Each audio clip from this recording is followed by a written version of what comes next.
Welcome to Seminole Sidelines. Happy Wednesday.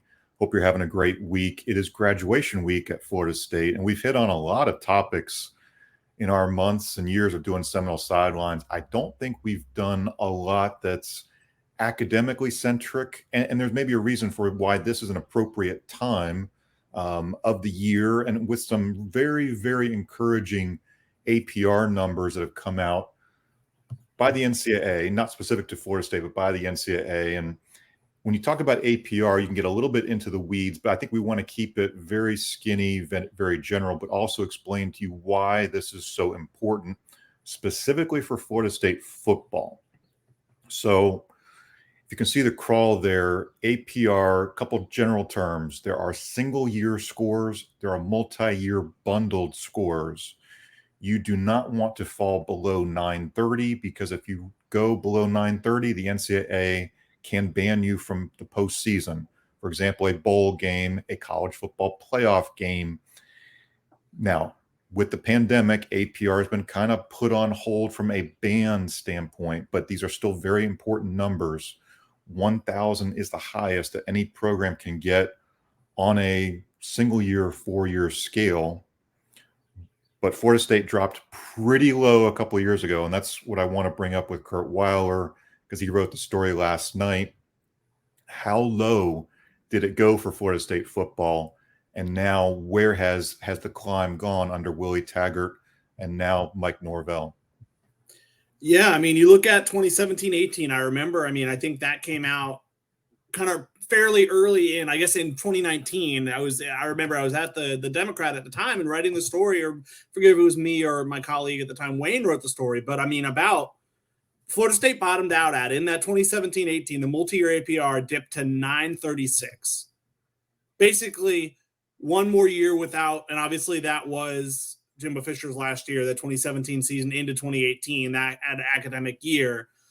And I would say probably the damage was done in the fall if I had to bet, because, you mentioned him. Credit to Willie Taggart, not for many things during his time at Florida State, but I would say this commitment began under him where he realized, I think, the situation he inherited in that regard and how it needed to improve. But yeah, Florida State bottomed out kind of mere years, points away from, a few, basically, I think it comes down to you lose points from your perfect 1,000 if players leave before being there for 4 years.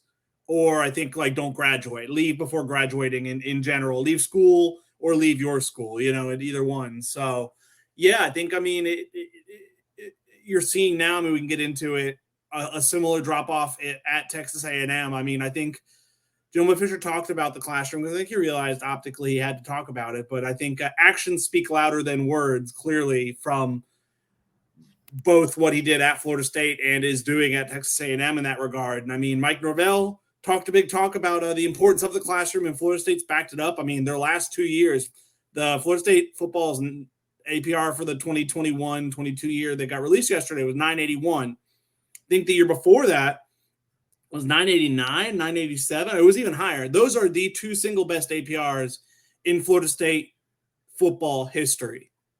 Which is, and it leads to now Florida State's APR of 972 for the football program is the best it's ever been in the 20 years of APR. It started in the early 2000s, and it's never been otherwise as close to the danger zone as it was in the Jimbo, the end of the Jimbo era. But it's a testament to go from what was 936 to 942 to 958 to 972, which is still near the bottom of the ACC, if that's what you're comparing it to, but it's also still dealing with, that 2017-18. I know COVID played a role in it, but the last few years, if Florida State's consistently in that 980 range, that's, going to be upper tier of the ACC as more years of that stack on top of each other.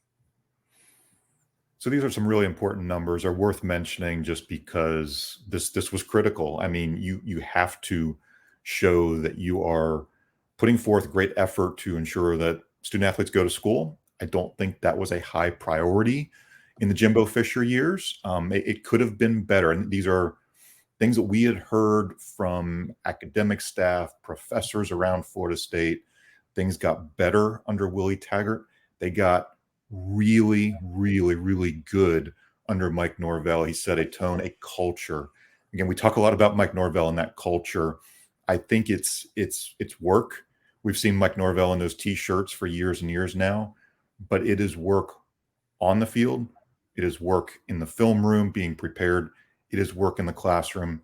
I think it's not just lip service. A lot of coaches can talk about academics, and they can go on the recruiting trail and say to a mom or a dad, "Hey, we're going to do everything we can to get your young man a college degree while he works out on the football field."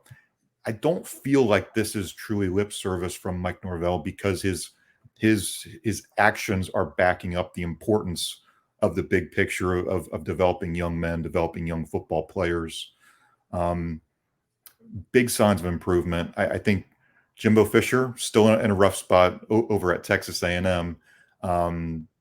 That's going to be a part where he's going to have to improve that program candidly too.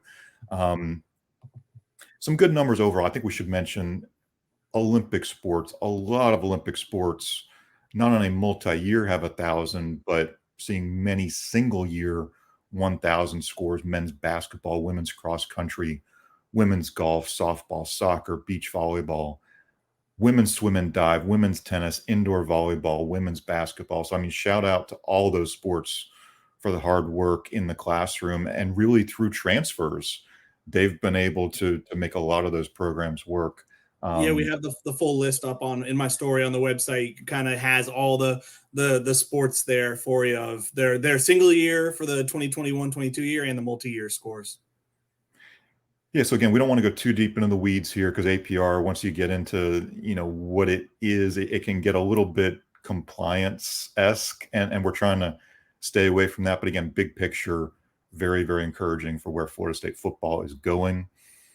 I think we want to move over.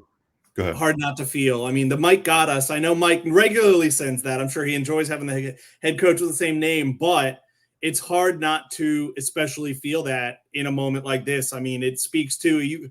I knew the story was going to do well on social media, and it did, because, I mean, that's the news people want to hear. I mean, it would be one thing if, I mean, obviously the academics were improving and maybe the product wasn't there yet, but I mean, the strides that are being made, well, I mean, you're seeing the on-field product improve as well. I mean, it will be interesting. I mean, I'm sure will still be a focus. I don't expect things to change, but I mean, as the product now improves on the field, I mean, is when APR, I'm sure, gets tested a little more, because, I mean, so I'm interested to see how that goes. But at the same time, I don't really expect things to change, because, I mean, that is something that Mike Norvell cares about and considers when considering who he's bringing into his program.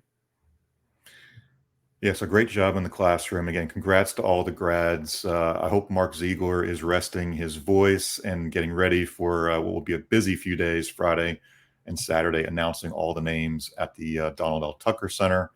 And of course, there will be some ceremonies for some athletes who can't make those ceremonies in person because they're playing games, whether it's baseball, softball, and all of that. Well, Florida State softball, I think we've enjoyed watching this team a ton. I think that's something that you can't say enough. It is fun to watch Florida State softball. They play another big one Wednesday night down in Gainesville. Again, you can watch it 6 p.m. on ESPNU. I think while a lot of us focus on these rivalry games, we should say, Curt, this is a team that is one win away from yet another ACC regular season softball title. They can do that on Friday, as soon as Friday, at home against Louisville. Just your big picture thoughts on what this program has achieved this season in softball. It's been, I think, the Clearwater, there were a couple of hiccups early on in the year, but again, that's just part of the developmental process with where Lonnie Alameda takes this program each year. Yeah, I think, I mean, Lonnie looks at, I think, the bigger picture of it's more important to play those games and have those games helping your RPI than the wins losses at that point. I mean, she's always, been ahead of the curve with how she uses pitchers. And I think that's obviously going to make things tougher early in the season when, and that's definitely the time to kind of figure out, okay, well, who can I trust? But yeah, that's going to come with, Clearwater has always been historically a place they've done really well. I think this was, they lost twice, and I think it was the most they'd ever lost there. But no doubt, I mean, the team came out of that the other side the better for it. And I mean, the ACC has gotten a lot tougher. I mean, they're gone are the days of a 30-0 ACC record that Florida State, or 24-0, however many they play, that Florida State softball put up easily with like maybe only a couple games decided by a few runs. I mean, this team coming in this weekend, Louisville, is a ranked opponent now. And I mean, they're a team who's risen to the challenge. I mean, when Clemson and Duke became the pretty much from right when their programs were created, they added a lot to the ACC. Both have been ranked, both have hosted regionals and been really solid tournament teams, and just brought some validity to the ACC beyond just Florida State. And I mean, it's been nice to see Florida State rise to that challenge. And I mean, they really haven't lost a step. I mean, Lonnie Alameda keeps having them rolling, and I don't expect that to change even after this year when they lose quite a few good players. Yeah, to your point, looking through the Florida State softball game notes, they've already played 10 of the top 25 teams in the ESPN.com poll. So very much a battle-tested team. I think, again, we've talked about the storyline, how Florida State lost in the regional last year to Mississippi State.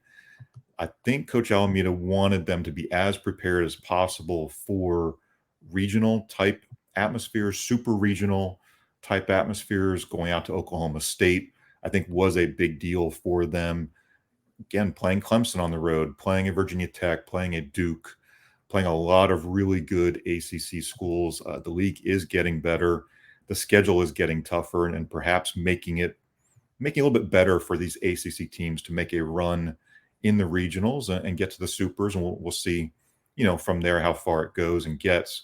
But again, tonight, FSU softball at Florida, 6 p.m. on ESPNU. We'll have live updates on the Osceola's Women's Sports Forum. Again, you can check out all the women's sports there on the Osceola. I think I want to reflect a little bit on, some not so great news. The baseball team getting swept Tuesday night, Gators completing the season sweep. Hey, shout out, though, to a lot of Florida State fans. There were 8,000 or more in 121 Financial Ballpark, whatever that's called now, in Jacksonville. Baseball grounds in Jacksonville. Come on, it's the baseball grounds. It's a great ballpark, by the way. If you have not been, beautiful place to watch a game. Nice open concourses. So if you're getting your food, you still have some decent sight lines to see the ballpark, see the playing field. Really like the look of it. It's got a nice feel to it.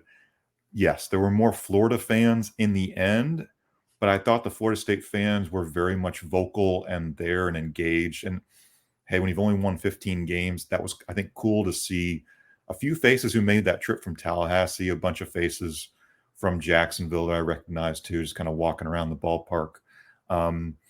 Bummer the game wasn't on TV. Bummer that a lot of people weren't able to enjoy it.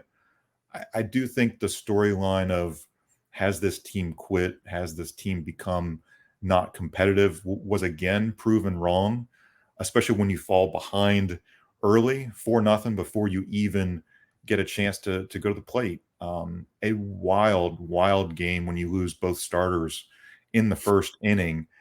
I'm not sure I've seen that all that often, even in the midweek games where you tend to throw an opener every now and then. A really wild night overall. Some things you didn't like to see from Florida State, left a lot of opportunities out there, runners in scoring position, just not executing after that first inning. Stranded the bases loaded, stranded 2 on in another situation. I thought there were too many strikeouts overall with runners on base or runners in scoring position. So those are some frustrating, I think, overall impressions of last night that maybe mirrored the season. But where do we go from here? We go on to the next series. It's Mercer on Friday, Curt. Yeah, no, I mean, it's a testament to, I think, that Florida State team. I mean, say what you will about this season, it hasn't gone according to plan whatsoever. But compare the season they're having with the season Florida's having. I mean, Florida, one of the most talented teams in the country, definitely a team that has as good a chance as anyone, right there with LSU, right there with Wake Forest to win the national title. And Florida State gave them 3 good games, led late, or in the middle innings or late, really, in all three of them. I mean, we're right there. Not winning any of them's tough, but unfortunately, I mean, as we've written stories lately, there have been some themes of this season. This team hasn't quit. But what this team has done far too often is get off to a strong offensive start and then fall flat when adversity hits. Inconsistent starting pitching. Inability to kind of protect leads late because you don't have those bullpen arms that you can trust. I mean, so many themes have emerged, and pretty much all of them were on display again Tuesday night in Jacksonville. But I mean, I don't know. It's tough. It's not. I mean, the problem really is too. I mean, with how your pitching depth is, you didn't want to have to use the bullpen so heavily. I can't imagine. I mean, Andrew Armstrong threw a lot. He's not going to be available until maybe Sunday. I mean, he threw 3.34 innings, somewhere in that range. I mean, maybe he'll get it back for Saturday, but he's a guy that used a lot, who they had to use pretty heavily last night just because of how things worked out with Ben Barrett. But yeah, no, it's Mercer. I mean, on paper, it's a chance to feel decent about kind of winning your first weekend series in a while. I mean, it's normally a series where you're counting on winning at least 2, if not 3. It's harder to do that with this team, but maybe it's a chance. I mean, playing a less talented team 3 in a row is a chance, and doing it at home, it's a chance to kind of start feeling good about yourself for an extended period of time when you haven't been able to do that. Yes, an interesting. This is the schedule that always seems to work out for Florida State in past years. You play a non-conference team on this weekend because of graduation weekend, because of exams. You tend to kind of back off the gas a little bit with the intensity. But Mercer's 28-17 and got some good wins under their belt. I think this is one where, look, you're pretty desperate as a Florida State baseball team to take at least 2 of the games to build some confidence. I know there are those of us out there in the world who believe in momentum, others who don't. I believe in confidence with college athletes. You really want that going into those last 2 ACC series. Look, Florida State doesn't have a good shot, very much a long shot to make it to the ACC tournament. They would have to come up with something crazy against Wake Forest and then on the road at Louisville just to get in the field. But I do think you're looking for some encouraging signs, some competitiveness. Who are the guys who you think you can ride with next year? Who's kind of bought into what Link Jarrett is coaching and teaching? That's what they're looking for this time of year. It's been nice to see. I mean, obviously, it was front loaded last night, as it has been at times. There was more offensive production last night. I mean, Benny pointing out pitching period, not entirely, because there was a stretch there, I think, from about mid-March to about mid-April, where I don't think they scored more than 3 runs in any game. And it was a stretch of like 12, 15 games, somewhere in that period. I mean, it was way longer than it should be. This team has its problems. There's some positionlessness. I mean, where with guys having to maybe play in the outfield or in the infield, got places where aren't natural for them, where it's just not a natural fit, and they just kind of have to make it work because of the state of the roster. But yeah, I mean, the offense finding some life. I mean, against that Florida and even at Notre Dame, I mean, putting up 8 in that rubber match. It's a shame that kind of the one inning really got away from them, that put them in that hole they couldn't get out of.